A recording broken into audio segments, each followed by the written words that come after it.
下無聊咧，望下 WhatsApp 啦，喺個群組嗰度，我發覺原來係有星號信息嘅選項嘅。跟住我今日撳入去睇咧，發覺原來係可以將以往所有打咗星號嘅咧，係一次過 group 起晒佢。所以咧，我就由頭到尾喺我呢個已經做咗2年嘅 group 入邊咧，就搜集晒我以往所有學員嘅嗰啲成績啊、對話啊，哇！真係原來已經係有2年幾咁多啦。之前咧，其實係自己係教手炒嘅，嗰陣時係教睇圖，同埋主要係即時咁就會做至少3至10單，係啦，咁就 Zoom 多嘅。咁好多時我都係叫佢哋上完 Zoom 咧就有冇跟做啊？因為其實做直播都係想大家可以即係一齊去做單啦，即係等大家有個安全感，然後知道究竟個思維應該係點。之前有做直播多嘅，之後冇乜咧。冇計啦，因為個 IG 而家俾人封咗停咗。而家睇翻都幾感慨嘅，因為而家為咗新嘅 TG 群啦，咁亦都會重開翻嘅。咁而家俾大家睇到係我之前做 Zoom 嘅時候，全部都係直播，或者係我喺個群組入邊呢，就擺我嘅一啲理解啦，譬如一啲好似呢類咁樣嘅劃線，咁就同佢哋去對咯。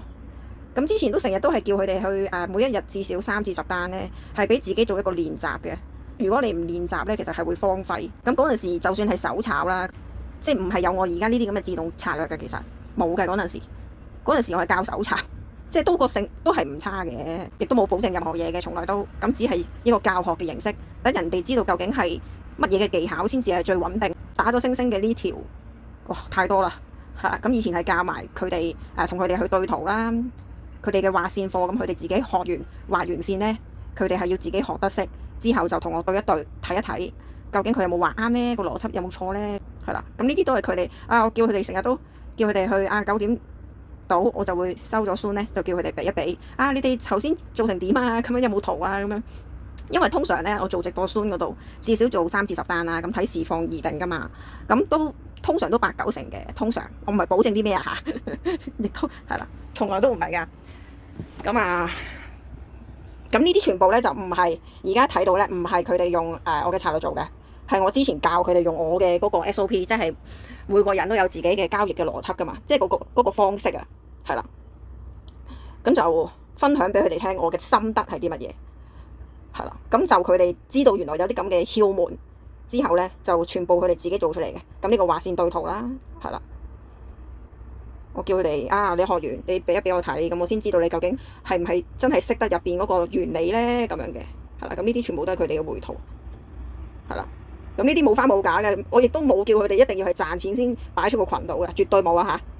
即係總之你淨係擺賺錢咧，即係如果你有啲輸錢擺出嚟，即係唔擺出嚟嘅話，其實冇意思噶嘛。你就算輸錢，其實都係一個叫做進步嘅位嚟嘅，其實我有時覺得你輸錢嗰個點解嘅原因呢，係重要過你成功嘅原因，係啦，因為都係一個經驗嚟嘅，係啦，即係唔會話我輸錢就好冇面子，就唔攞出嚟講啊，其實都唔係，即係如果你見到我 YouTube 呢，我都有啲片係講點解我會輸呢，點解我會甩碌呢，咁呢樣嘢其實係一個借鑑嚟噶嘛，其實嗰個價值係比起賺錢嘅嗰個經驗啦，係更加重要嘅，真嘅，係啊，即係老生常談，唔會有人係永遠噶嘛，真係。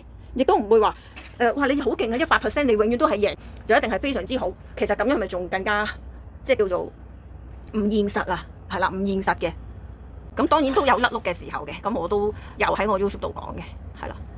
咁呢啲就係佢哋或者係我嗰陣時佢哋嘅繪圖嚟嘅，係啦，就係用咗我嘅方法之後啦，咁佢哋好開心，咁就話俾我聽係幫到佢哋穩定咗好多，即係至少係有叮一聲嘅感覺。原來係咁樣睇嘅。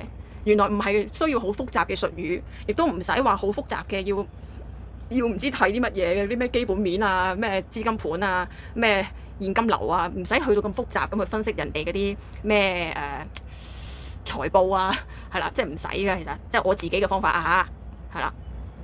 咁見得到咧，市場上只不過係買升買跌賺差價嘅啫。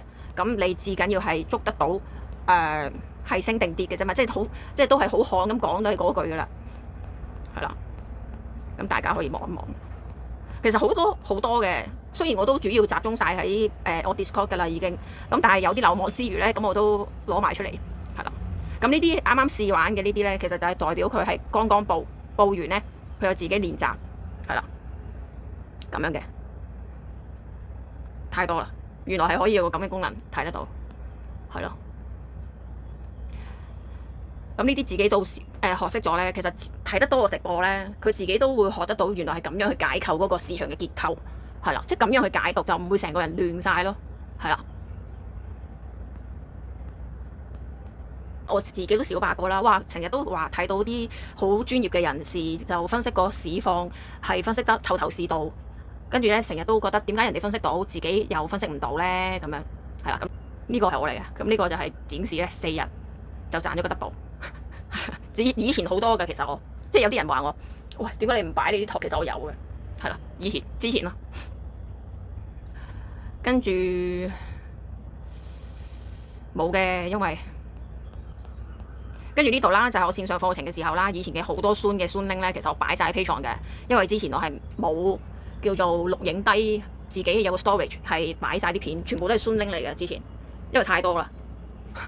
我嘅直播，因為我嘅教學全部都即時直播去實戰啊嘛，即係我唔係就咁俾啲 PPT 你，唔係俾嗰啲自己以前做好咗，即係之前已經做好咗嘅 PPT，咁樣去解讀個市場結構。我係同嗰啲同學仔啦，係即時實戰喺個 Zoom 度，係啦，直頭係同佢哋每日做3至10單嘅嗰陣時，因為佢哋之後學識咗咧，就少上 Zoom 啦，咁我先至停咗嘅啫，係啦。其實做 Zoom 都即係做即時直播都幾難做嘅，即係有個少少嘅壓力咯。如果要帶住咁多人，但係見到成功啊，大家都一齊讚，都好開心嘅。通常嘅啫，都係唔錯嘅。咁係咪唔錯？你哋可以睇下呢啲圖，呢啲圖。最緊要係佢哋唔係跟我又唔算，總之都唔係跟我信號咯。佢哋係自己識得做咯，應該係話呢啲係佢哋自己做嘅，係啦。以前教手炒，不過以前都係講緊短炒噶啦，因為我做得實戰嘅即時實戰，一定係冇可能做 swing trade 噶，係啊，係啦，咁所以係一個短時間係咁樣做10單度啦。咁你10單入邊可能有幾多單係賺，幾多單係輸咧？咁咯，即係做一個波段啊，或者係3個波段啊，咁樣先做到直播嘅，係啦。咁呢啲係人哋 send 過嚟嘅，係啦，呢啲咧，咁太多啦，我都唔錄晒啦。咁而家條片都差唔多成10分鐘。我掃到落去下邊啦，咁呢度佢示範俾我睇咧，咁就用咗我個理論，係啦，就係三個 step 嘅嗰陣時 ，TP1、TP2、TP3，或者咧係有個叫做倍數方法嘅，係啦，咁以前嘅情況就係咁啦，咁而家嚟緊新嘅方式啦，其實都係結合埋我以前嗰個教手炒嗰陣時嘅方法嘅，只不過我以前自己去落單咁解嘅啫，而家就自動化，即係幫到自己冇咁手忙腳亂。因為你即時落單超短線嘅話，你嗰個轉勢個速度好快噶嘛，或者平倉。咁落單嗰下，咁而家我就特登整咗啲策略，咁去輔助我哋喺啲大位度咧去落單，先至再順啲咁解嘅。